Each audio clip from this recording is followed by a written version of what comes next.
မြောက်ကျွန်တော်ချစ်တယ်ခင်ဗျားကိုကျွန်တော်ချစ်တယ်ဆိုတာဒီလိုပါပဲခင်ဗျားချစ်သူဖြစ်ရှင်တယ်လို့ပြောရှင်းမဟုတ်ပါဘူး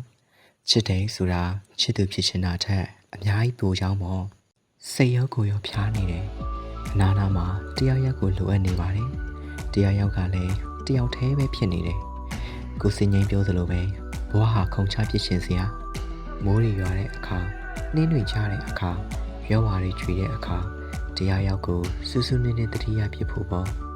ခမများတို့လည်းအချာရှုံများတဲ့ချစ်ချင်းမြတ်တာနဲ့လွဲပါစီပေါ့နေဝင်ချိန်တွေဟာလှပါတယ်ပြီးတော့ကြည်ဝဲစရာပါပဲခဏနေပြောက်ရှာသွားမယ့်အငွေအသက်လေးကိုမတ်မတ်မောမောထွေးပွေးချင်တာမျိုးအဲ့ဒီစိတ်နဲ့ခမရဲ့ပျော်ရွှင်မှုတွေကိုကျွန်တော်ဖြိုးပါတယ်တန်တရားကရှည်ပါတယ်သို့တော့လူဘွားကခဏလေးပါ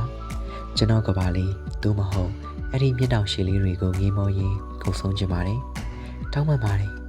ခင်ဗျားအပေါ်လိုရာထပ်ဖို့စိတ်လိုလဲရနူးညံ့ဖြစ်မိလို့အချစ်ကစမ်းပါတယ်သူကြိုက်တဲ့မဟွေငါတဲ့တံမြာသီးညှစ်ထည့်ပေးနေတာမျိုးလည်းဖြစ်နိုင်တယ်လို့ကိုမကြိုက်တဲ့မြန်မာဒရာမာကားလက်မှတ်တွေသွားတန်းစီနေရတာမျိုးလည်းဖြစ်နေနိုင်တယ်ခင်ဗျားကိုကျွန်တော်ချစ်ပါတယ်ကျွန်တော်မလှမ်းလို့သေးတဲ့ခြေတလန့်အထွက်တော့တောင်းပန်ပါတယ်